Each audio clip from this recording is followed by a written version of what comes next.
어쩜 이렇게 시간이 안 가는지 정말 버스 안에서 고인 이불 속에서 고인 고인은 언제나 너에게 고인 Assalamualaikum warahmatullahi wabarakatuh. Hello, my name is Dita Septiana from Class Management 22B. Here I will explain material about the hypothesis testing. Understanding. Uji hipotesis adalah metode pengambilan keputusan yang didasarkan dari analisis data, baik dari percobaan yang terkontrol maupun dari observasi tidak terkontrol. Dalam statistik, sebuah hasil bisa dikatakan signifikan secara statistik jika kejadian tersebut hampir tidak mungkin disebabkan oleh faktor yang kebetulan, sesuai dengan batas probabilitas yang sudah ditentukan sebelumnya. Uji hipotesis sedang disebut juga konfirmasi analisis data. Keputusan dari uji hipotesis hampir selalu dibuat berdasarkan pengujian hipotesis nol. Ini adalah pengujian untuk menjawab pertanyaan yang mengasumsikan hipotesis nol adalah benar. Daerah kritis bahasa Inggris atau critical region dari uji hipotesis adalah serangkaian hasil yang bisa menolak hipotesis nol untuk menerima hipotesis alternatif. Daerah kritis ini biasanya disimbolkan dengan huruf C. Prosedur uji hipotesis. Yang pertama, tentukan parameter yang akan diuji. Yang kedua, tentukan hipotesis nol atau HO. Tentukan hipotesis alternatif HI.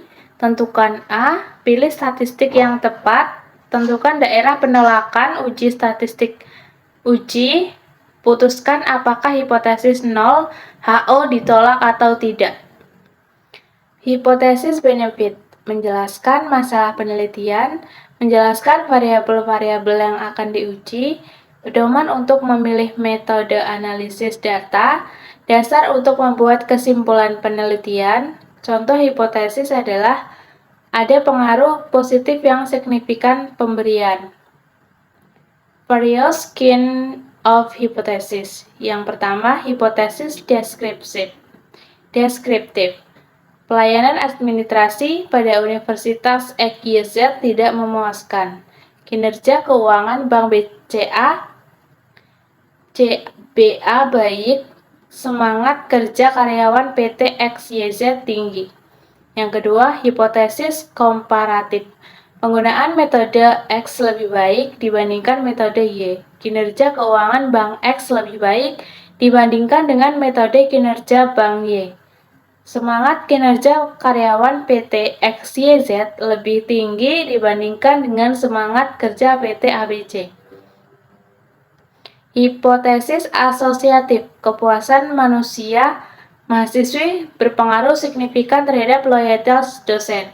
Jumlah nasabah berpengaruh terhadap kinerja keuangan Bank X. Semangat kerja karyawan mempengaruhi positif terhadap produktivitas karyawan. Origin and function of hypothesis. Hipotesis dapat diturunkan dari teori yang berkaitan dengan masalah yang akan kita teliti. Jadi, hipotesis tidak jatuh dari langit secara tiba-tiba. Misalnya, seorang peneliti akan melakukan penelitian mengenai harga suatu produk, maka agar dapat menurunkan hipotesis yang baik, sebaiknya yang bersangkutan membaca teori mengenai penentuan harga. Yang selanjutnya ada fungsi hipotesis. Hipotesis merupakan kebenaran sementara yang perlu diuji kebenarannya, oleh karena itu, hipotesis berfungsi sebagai kemungkinan untuk menguji kebenaran suatu teori. Jika hipotesis sudah diuji dan dibuktikan kebenarannya, maka hipotesis tersebut menjadi suatu teori. Jadi, sebuah hipotesis diturunkan dari suatu teori yang sudah ada, kemudian diuji kebenarannya, dan pada akhirnya memunculkan teori baru. How to formulate a hypothesis? Cara merumuskan hipotesis ialah: yang pertama, rumuskan hipotesis penelitian. Kedua, hipotesis operasional. Dan yang ketiga, hipotesis statistik. Research hypothesis. Hipotesis penelitian ialah hipotesis yang kita buat dan dinyatakan dalam bentuk kalimat. Contoh, ada hubungan antara gaya kepemimpinan dengan kinerja pegawai. Ada hubungan antara promosi dan volume penjualan. Selanjutnya ada operational hypothesis. Hipotesis operasional adalah mendefinisikan hipotesis secara operasional variabel-variabel yang ada di dalamnya agar dapat operasionalisasikan. Misalnya, gaya kepemimpinan dioperasionalisasikan sebagai cara memberikan instruksi terhadap bawahan.